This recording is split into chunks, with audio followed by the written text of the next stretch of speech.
One of the biggest questions I've always heard from, career people is the fact that they don't think they get the right reward for the work that they do. You put in a lot of work, but you're not getting the kind of reward that you desire to have.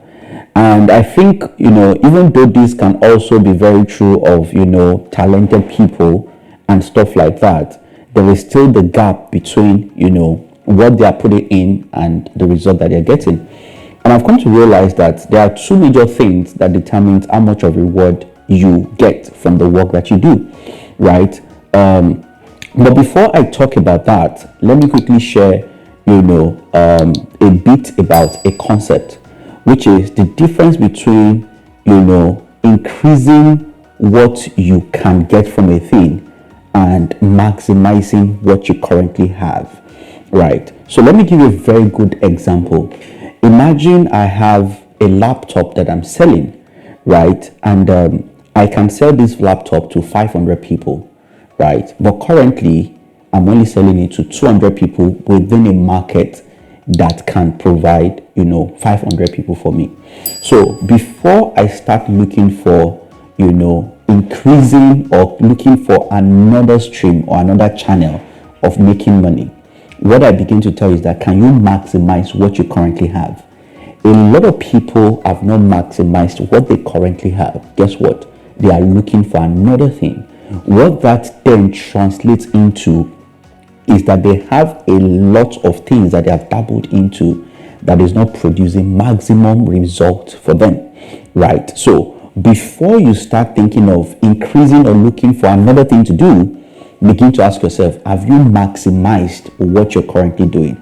Now, connecting this back to the conversation that I was having with you before. Now, a lot of people then wants to be able to say, okay, I'm getting the right reward for what I do. But I've come to realize that there are two things that determine how much you get, right, from every venture. The first thing is your depth of competence. So let me come back to this, for example, to this laptop sales. Now, the laptop that I have, is, maybe Core i5, XYZ kind of configuration. And even though I have a market of 500 people, it's only 200 people that are looking for this configuration of the laptop that I have. Now, no matter how much of a sales guru I am, if I don't have the kind of configuration these 500 people are looking for, they are not going to buy my laptop. So in this case, if we bring it to work, that means that, I lack the competency required to be able to get a particular kind of reward. So no matter how much of work I do, as long as my competency level is on the point, I can't get a reward that is beyond that competency level. So what does that mean? The more competent I am, right, the more reward I get for the work I do. Because it's almost like in every environment, in every sector, there is already a baseline or a mark at which we can reward a particular person for what they do at the competency level. So if you want to get more, you have to be able to increase your competence to get certain amount of money. Which is why if you think about photography, you think about this, you think about that, there are certain people that they charge maybe $1 million per shoot, and yet another person charges 200,000 naira per shoot. The difference is based on competency, right? You perceive somebody to say, okay, if somebody says 1 million, I can think, oh yeah, the person can charge that money and it's fine. But there are some other persons that if they mention 1 million, you cannot charge it because you don't have the competency for it. In the same way, your laptop is only a particular kind of configuration. You can't sell it to more people because of that. The second thing that determines how much of a reward you can get is your visibility. Now, it is possible that I've increased my competency to the point where I can actually charge $1 million. But guess what? I am only visible to the people that can pay 200K. No matter how much I package, I brand it, no matter what, the people that I have around me, unfortunately, cannot pay more than 200K, right? Unfortunately, if I have a laptop that has the best of configuration, but the people around me can only afford to pay 500K, then there is nothing that can happen. right? So we begin to look at it that if you really want to get the right reward for the work that you do, you must be able to become adept in these two things. Number one, visibility, and then number two, competency, right? Increase your competency and also grow your visibility to the kind of people that can buy that.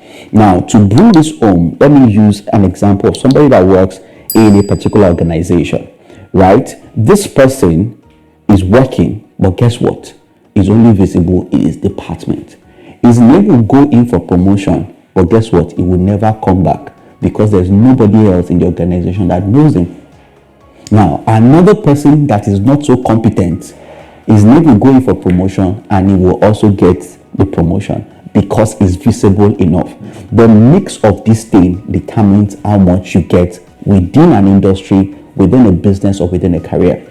Now, I've come to realize that there are 4 categories of people when we combine competency and visibility. We have people that are low on competency and low on visibility.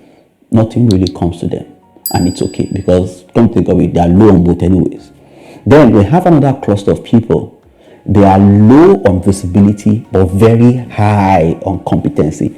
These people are doing themselves disservice because they're unable to maximize their competency level. You know, they're the kind of people that say, I don't want to be visible. The God that sees me in the secret will report me in the open. But guess what? They keep lamenting, but yet they are not pursuing the visibility that they want.